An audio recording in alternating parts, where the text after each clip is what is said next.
이제 세 번째 토막은 문학의 영역인데, 먼저 구비문학, 기록문학, 전파문학이라 해서 문학의 영역을 크게 보고, 다음 순서로는 또 기록문학을 한문학과 공문문학으로 갈라서 다시 한번 안에 들어가서 보는 작업을 합니다. 문학이란 말은 한자 문학을 국문으로 적은 것입니다. 사실 이런 말은 이제 한자로 적을 필요가 없고, 학이라는 데 무슨 의미를 부여할 필요도 없어요. 그러나 지금은 한자 문학보다도 리터레이처라는 영어의 번역어라고 이해해요. 이광수가 문학이라는 하어란 그래서 문학이란 말은 리터레이처의 번역어로 써야 된다고 말한 것이 지금 그냥 통용되고 있어요. 그러니까 말만 이어왔지 뜻은 안 이어오지 않았어요. 근데 문학이나 리터레이처는 글로 쓴 것을 의미합니다. 문학은 오랫동안 글로 쓴 것이어야 한다고 여겼습니다. 문학사를 글로 쓴 문학의 역사로 서술하는 것이 완강에 남아있는 관습입니다. 구비문학도 문학이고 문학사에서 다뤄야 되는 것은 전혀 뜻밖의 새로운 의견이고 받아들이지 않은 경우가 대부분입니다. 글로 쓰지 않고 말로 전하는 민요나 설화 같은 것들이 문학이 아닌가? 이렇게 물으면 문학일 수 없다고 했습니다. 왜냐? 글이 아니니까. 글이 아니고 말이면 왜 문학이 아닌가? 이렇게 다시 물으면 문학으로 평가할 만한 가치가 모자란다 하거나 저급한 단계에 머무르고 있어 문학으로 인정할 수 없다고 했습니다. 내 국문과 학생 시절에 정병욱 선생 강의 시절에 물었어요. 구비문학은 문학이 아닙니까? 그러니까 구비문학이 문학적 가치를 가진다고 증명된 게 없다 그래.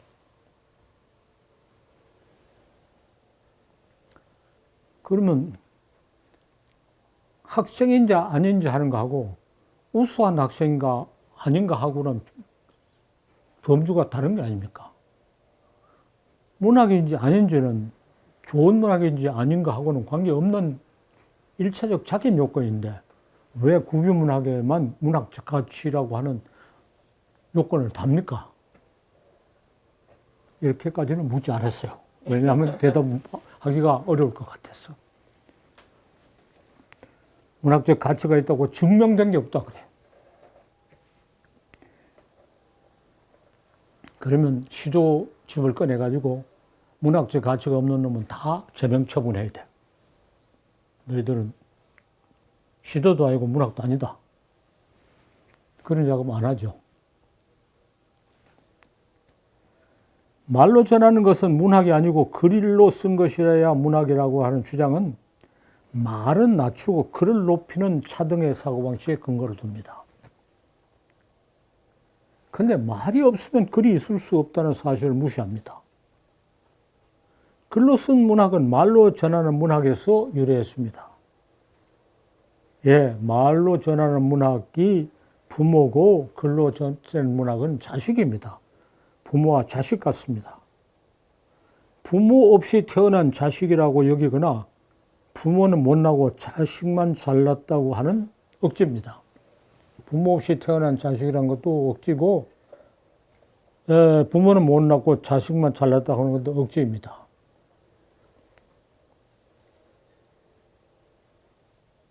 이런 사고방식이 횡행하는 데는 여러 가지 복합적인 이유가 있습니다. 그 중에 하나가 진화론적 사고방식이죠. 구비문학은 진화가 덜 된 거다. 미개하다. 인종차별하듯이 문학도 차별해요. 서양 사람들이 서세 동점으로 우리한테 밀려올 때 아주 유행하던 사상이 진화론입니다. 진화론은 자연과학으로서는 정말 진보적인 사상이지만 사회 정치적인 이념으로서는 지극히 반동적인 겁니다.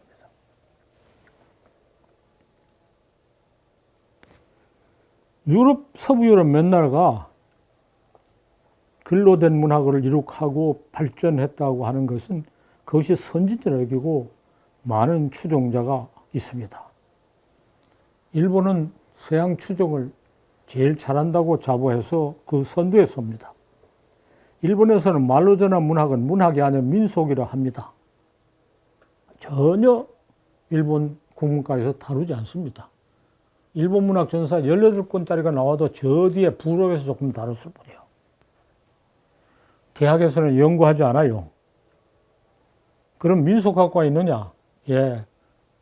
일본은 자기들은 선진국이고 제국주의 국가이므로 인류학과가 돼요. 민속학과는 아마추어들의 호기심을 만족시키는 학문입니다. 우리도 이런 풍조가 오랫동안 이어왔어요. 이 민요와 설화는 민속이고 그건 대학에서 다루는 게 아니고 그냥 아마추어들이 취미삼아 하는 것이다. 잘못을 시정하려면 용어부터 바로 잡아야 합니다. 말로 전한 문학, 오럴 리터레이처라는 말을 사용하게 됩니다. 상대방은 written literature죠. 그러나 written literature는 written이라는 말을 생략하고 그냥 literature하고 이쪽은 말이 두 마디고 저쪽이 말이 한 마디니까 짝이 맞지 않아요. 어원에 집착해 기록문학이라야 문학이라는 관습을 청산하려면 기록문학은 리터레이처고 구비문학은 오라 리터레이처하지 않고 오레이처라고 해야 한다고. 오레이처라는 사람은 아프리카 사람들이 지어낸 단어고 거기서도 사용하는 단어입니다. 오레이처라고 합니다. 아프리카에는 기록문학이 없고 구비문학만 있는 많은 사람들이 우리의 기록문학은 구비문학은 위대한 문학이라 하기 위해서 오레이처라는 말을 씁니다. 기록문학은 리터레이처고 구비문학은 오레이처로 해야 한다고 아프리카에서 제안합니다. 그러나 오레이처를 구비문학이 아닌 다른 말로 옮길 수 없어요. 우리는 구비문학, 기록문학이라는 말을 쓰면 둘 다 기록문학, 구비문학 해도 대등합니다. 그러나 기록문학은 그냥 기록문학이라 하고 이것은 구비문학하는 그런 불균형이 여전히 시정되어 있지 않고 있습니다. 또 기록문학이라는 말은 다큐멘터리 리터레이처라는 뜻으로도 쓰여요. 사실을 기록한 문학이라고도 쓰여서 조금 혼선이 있습니다. 아프리카 사람들이 오레이처라고 말하는 것은 구비문학이 매우 소중하다는 것을 일깨워주는 말입니다. 그것을 받아들여서 우리와 동지로 삼아야 합니다. 세계 문학의 판도를 보면 기록문학만 풍성하고 구비문학만 풍성하고 기록문학이 없는 곳이 있습니다. 사하라 일마 아프리카 대부분 다 이렇습니다. 오세아니아도 있고 에스키모도 이렇습니다. 구비문학과 기록문이 둘 다 풍성한 곳, 우리는 바로 여기에 해당합니다. 둘 다 풍성하다는 것이 굉장히 중요합니다. 이 전 지구상에 우리가 중심을 잡게 할 수 있는 위치입니다. 기록문학은 풍성하고 구비문학은 시들한 곳. 예, 서부 유럽 대부분 그렇습니다. 서부 유럽도 이제 독일을 경계해서 독일은 구비문학이 어지간히 있어요. 동부 유럽에 가면 구비문학이 있어요. 서부 유럽 가면 없어요. 그것도 아주 딱 그냥 분포되어 있어요. 지구상 모든 곳은 이 가나다 셋으로 뚜렷하게 나눠집니다. 물론 가나 중간지대, 나다 중간지대에 있으나 함께 논의하면 너무 번잡합니다. 또 한 나라 안에도 이 지방은 이렇고 저 지방은 저렇고 이런 게 또 있어요. 그것까지 말하면 좀 골치 아파요. 그럼 우리도 말하면 제주도는 구비문학이 더 비중이 크고 기록문학의 비중이 상대적으로 상당히 약합니다. 그런 편차는 여전히 있어요. 사하라 이남 아프리카는 구비문학 풍성하고 기록이 없는 곳입니다. 아프리카인을 낮추어 보고 정신적 능력이 없다고 비방하는 데 맞서서 아프리카 사람들은 구비문학의 가치를 주장합니다. 아프리카인을 낮추어 볼 때 피부 색깔이 시커머서 결등하다고 말하면 말빨이 안 서니까 정신적 능력이 미흡하다고 말해요. 정신적 능력이 미흡하다는 데서 큰 증거는 아프리카 구비문학이 이처럼 훌륭하다는 거고, 가장 가까운 증거는 아프리카인이 영어와 불어를 배워서 시, 소설을 이렇게 훌륭하게 써요. 남의 언어를 가지고. 정신 능력의 수준이라면 어떻게 그랬겠어요. 그래서 아프리카인이 쓴 훌륭한 시, 소설이 유럽인의 자존심을 그냥 푹 긁었어요. 그다음 거짓말이 달들통 났어요. 서부 유럽 몇 나라는 구비문화가 없고 기록만만 남은 것이 자랑스럽다고 하면서 우월감을 가지는데 하나도 자랑스러울 게 없어요.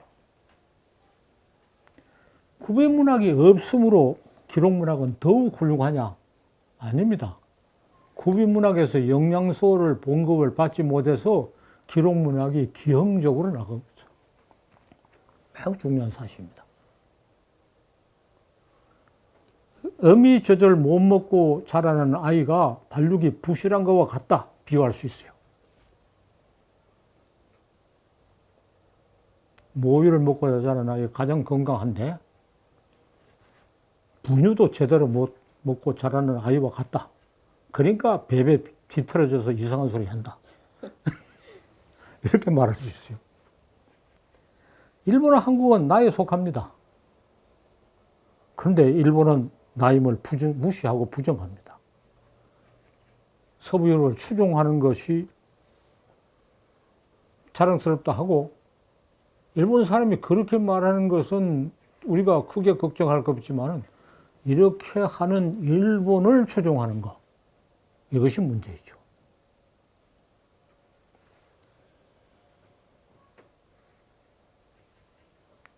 의미가 없어서 젖을 못 먹고 자라는 것은 할 수 없다 하더라도 의미가 있는데 있는 줄도 모르고 젖을 못 먹고 자라는 것이 훌륭하다고 하는 게 일본입니다.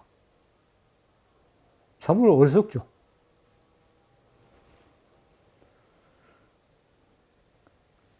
구비문학이 상당히 있는데도 없는 쪽을 주장하는 것은 잘못입니다. 양쪽이 다 풍부한 것이 소중하다는 자기 위치를 자각해야 문학사 이해를 바로잡을 수 있고 문학 창작을 제대로 할 수 있어요.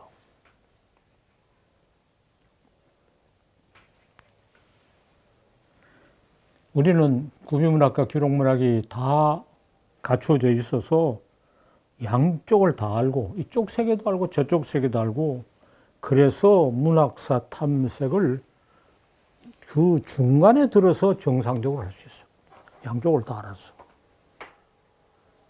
이런 주장을 지금은 너무나 당연한 이야기고 왜 하고 있느냐 할 거면 1970년대까지는 이런 이야기가 세상에 없었어요. 70초에 이런 주장을 제기하고 관철시켰는데 내가 앞장섰습니다. 장덕 선생을 앞에다 모시고 서대숙, 조용, 최욱 같은 동지들과 함께 했지만 내가 주동자입니다. 원흉입니다. 이것을 구비문학은 혁명이라 할 수 있는 대사건입니다. 요즘 태어나는 컴퓨터가 없던 시대를 상상을 못할 겁니다. 내가 오늘 어떤 글을 쓰면서 복사기가 없던 시대를 상상을 못할 겁니다. 복사기를 없던 시대와 있던 시대는 전혀 달라요. 복사기를 없던 시대는 선생이 노트를 주면 받아 쓰는 게 강의였어요. 복사기가 등장하자 그 강의는 폐업할 수밖에 없어요. 노트 빌려가 금방 복사하면 되고. 학교군에 복사기 업자가 모든 과목의 노트를 다 복사해놓고 팔 수도 있어야 되죠. 그래서 노트 불러주던 교수가 일거에 다 망해버렸어요. 그래서 복사기 없던 시절을 모르니까 그 시절을 모르니까 좋은 구경 놓쳤어요. 예, 70년대 구비문학 혁명이 일어난 후에 그 혜택을 보는 사람들은 몰라요. 이렇게 비유해요. 그전에는 노숙자였던 구비문학 전공자들을 안방 주인으로 모셨다. 예, 내가 주동자입니다. 나한테 아무도 그거 모르니까 감사하다고 안 해. 한편으로는 구비문학 개설이, 한편으로는 구비문학 대계가 이 혁명을 추진하고 완수했어요. 천지를 뒤집었어요. 세계문학사를 거시적으로 살펴보겠습니다. 구비문학만 시대가 몇 년, 만년 계속되다가 기록문학이 5,000년 전에 이루어지고 그 영역을 지금까지 넓혀왔습니다. 기록문학의 생산, 유통, 소비가 분리된 상품으로 상대한 것을 주목하는 변화입니다. 그런데 이제 또 한 개의 시대가 왔어요. 전파를 매체하는 또 하나의 문학, 전파문학을 할 수 있는 것이 20세기에 등장해 날로 번창하고 있어서 전파문학도 문학으로 인정하고 평가하지 않을 수 없습니다. 전파문학에는 방송국, 영화, 또 무슨 인터넷으로 통해서 거, 유튜브 해야 되는 거 굉장히 그 매체에 따라서 달라요. 이거를 총칭해서 전파문학을 하겠어요. 전파문학의 선두주자에는 이제 유튜브인데, 유튜브는 자기만의 전혀 없던 문학예술 형태를 아직 못 만들어낸 것 같아요. 그거 만들어내는 큰 고지가 남아있어요. 전파문의 여러 강대가 영화가 큰 영향을 가지다가 인터넷을 이용하는 유튜브라는 것이 치고 나와 판세를 뒤흔듭니다. 이제 유튜브 시대니까 나도 유튜브를 합니다. 영화는 생산, 유통, 소비가 분리된 상품이라는 점에서 그런 성격의 기록문학과 이어집니다.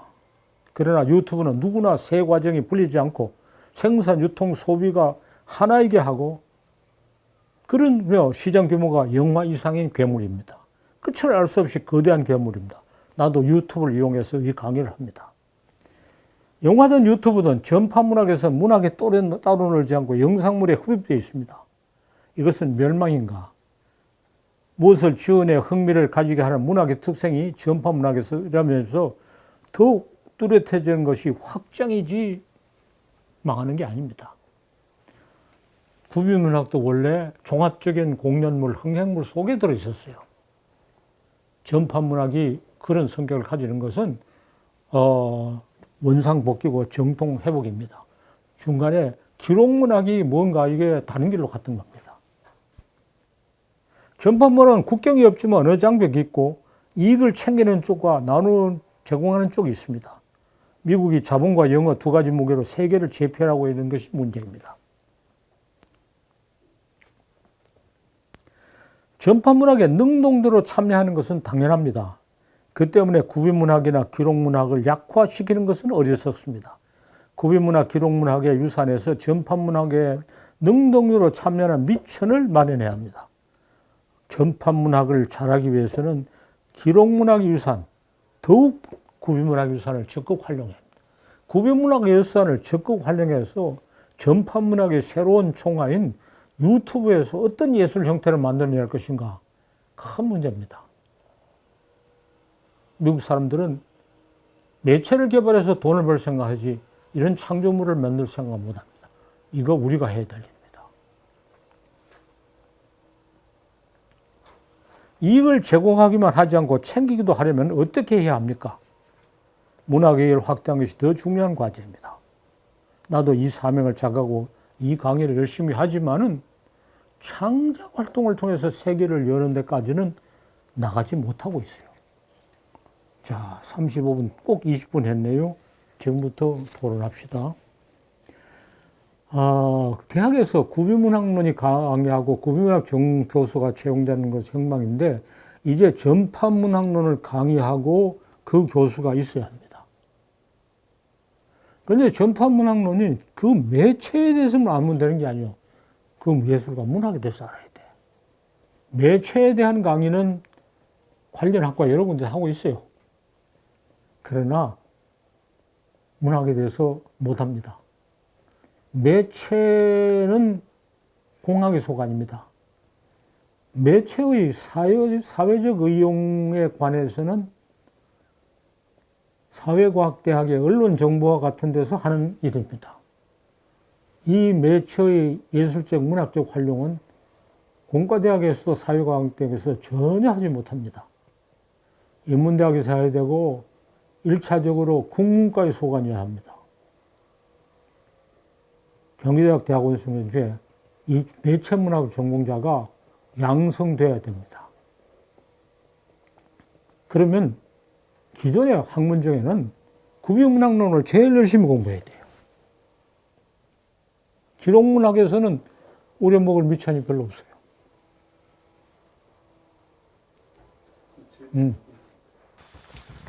우리 경기대학교 국어문학과 2학년 1학기 과목에 제가 그 개설한 강좌인데 구비문학, 기록문학, 전자문학이라. 전자문학, 전자문학. 그래서 이제 선생님 말씀 주신 것은 상당히 통찰이고 해안이신데 이게 이제 그 전파문학이라 해야 될지 제가 강의할 때 항상 사이버문학, 디지털문학, 또 일렉트로닉에서 전자문학 이렇게 하거든요. 그래서 이 견해에 대해서 어떻게 생각하십니까? 전자보다는 전파가 안 낫겠어요. 전자라고 하면은 이제 그 전자 가정제품을 주로 의미하거든요. 이것은 우리가 제품을 쓰는 게 아니라 전파가 전달되는 거예요. 이 전파라는 놈은 이 우주 공간에 돌아가 있다가 우리가 잡으면 잡힌다고. 전자하고는 다르잖아요. 그러면 전기, 전자, 전파를 우선 구별해야 돼요. 예, 전기, 전자, 전파. 전기가 필요한 형태지만 전기와 전자는 달라요. 대학에 전기과하고 전기공학과하고 전자공학과 하는 짓이 달라요. 발전소, 이건 전기라. 그러니까 우리는 전차거든. 근데 이건 전파에 속해. 그래서 전기, 전자, 전파를 바뀌어야 돼서 전자를 이용하는 게 아니고 전파를 이용하는 거예요. 그러니까 전파문학이라는 말이 더 맞을 거예요. 용어가. 그럼 전파 문학에는 예를 들면 라디오, 텔레비전 그거 다 들어가죠. 다 들어가는 거죠. 그렇죠. 그렇죠. 사이버까지를 포함해서. 그러니까 라디오와 텔레비가 전자 제품이죠. 그러나 전자 제품을 이용해서 전파가 오고 가고 전파를 수신하고 만들고 지금까지 우리가 수신하기는 했는데 유튜브 같은 데서 만들게 돼. 그게 획기적인 거죠. 우리가 만들어. 자가 생산할 수 있는 그렇죠. 예. 그래서 이 그럼 영상 애니메이션이 선생님 말씀대로 전파문학. 전파문학이죠. 영상은 전파 속에 다지. 왜냐하면 영상도 전파라는 형태로 우리가 오거든. 그리고 이제 전자파라고도 하죠. 전파는 전자파죠. 전자파는 이 위성통신을 하는 기본 원리거든. 이거 원리잖아요. 재밌는 거는 우리 학술에 전자파를 전공을 하는 학술의 회원이 이거 휴대전화를 잘 사용할 줄 몰라. 그 사람 전공은 이것의 기본 원리가 지 전공이야. 몰라가지고 어벙버벙 하는 건 내하고 다름없어요. 그게 기본 원리요. 그래서 이 전파, 전자파. 그 사람 전자파라죠. 전자파라는 게 지금 학문의 총화야.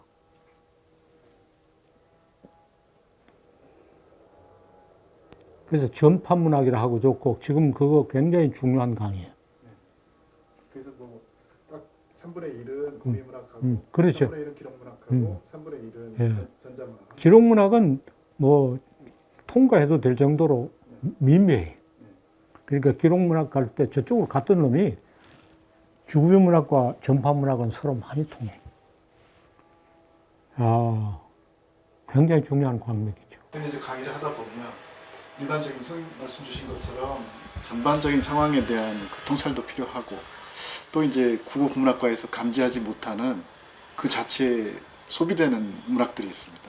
그러니까 이제 순전히 그 사이버 내에서만 이루어지는 그게 엄청난 인기가 있어서. 그런데 어디까지가 우리 국문과 소관이냐? 예, 두 가지 대답을 했어요. 일반 이론은 국문과 소관이요. 왜냐하면 외국문학과는 강론밖에 안 돌아요. 일반 행정이나 회사 조직에 이런 게 있어요. 총무과라는 게 있는데 총무과의 업무 분장에는 이런 게 있어요. 타 부서에 속하지 않은 것, 다 총무과 속하냐. 국문과는 총무과다. 그래서 타과에 속하지 않은 건 총론이 국문과 소관이고 총론이 다 문과에 속하지 않은 건 국문과 소관이다. 그래서 앞으로 무슨 학과 소관을 업무 분장처럼 그렇게 하는 건 아니지만은 한다면 타 학과에서 다루지 않은 건 모두 국문과에서 다룬다. 이런 조항을 하나 붙여놓을 필요가 있어요. 과거에는 사람들은 그 영문과 소관에서 하는데 전혀 말도 안 되는 소리죠. 영문과야말로 특수하고 특수한 학과예요. 영문 사람들이 시건방지게 아무 이야기나 한다고 해서 영문과에서 그거 다룬다고 생각하면 안 돼.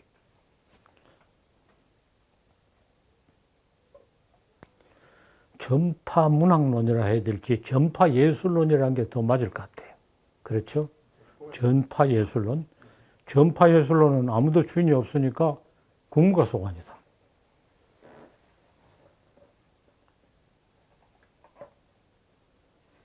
전파 문화론은 이렇게 상업적인 부분하고 너무 직접적으로 연관성이 물론 있는 부분도 직접 연결돼 있죠. 직접 연결돼 있는데 물건을 만들어야 사업이 되는데 사업만 이야기하고 물건을 만들지 않았다고. 그래서 유튜브 매체를 가장 잘 이용할 수 있는 전파 문학의 전파 예술의 창조물은 무엇이 되는가? 이거 큰 문제예요. 유튜브는 지금 보면 잡다한 걸 다 모아. 그걸 요새 문자로 플랫폼이라지. 이렇게 자리를 만들어서 온갖 놈 다 오라. 제조업 시대는 배제해야 돈을 벌어. 다른 빼고 지가 나가야 되는데 4차 산업 시대는 다 모아야 돈을 번다는 거예요. 플랫폼에. 그래서 온갖 놈 다 모으는 게 플랫폼 만드는 크기인데 온갖 놈 다 모으면 되는 게 아니더라도 그래도 어떤 중심이 있고 주인이 있어야 되지. 어떻게 만들 거냐.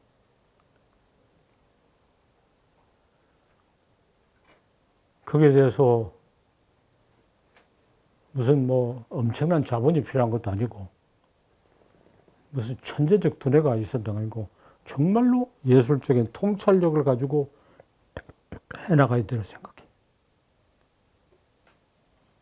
유튜브 시스템 자체에 네? 대한 유튜브 지금 그 플랫폼 시스템 자체에 대한 회의론적인 어떤 부분들을 선생님 혹시 그건 뭐 소용없어요.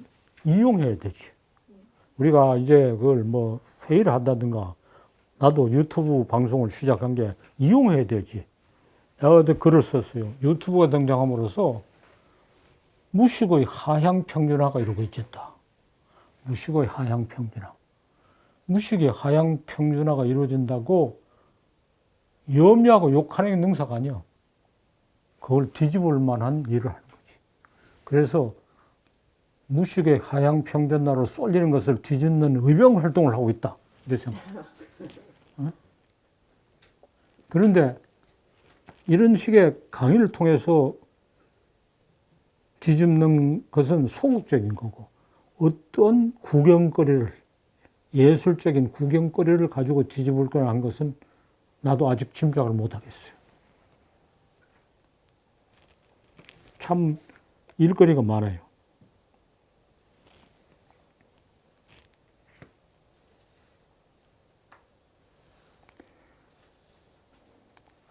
젊은 학생들한테 이런 걸 자꾸 이야기하고 일거리를 생각하게 하고 분발하게 하는 거.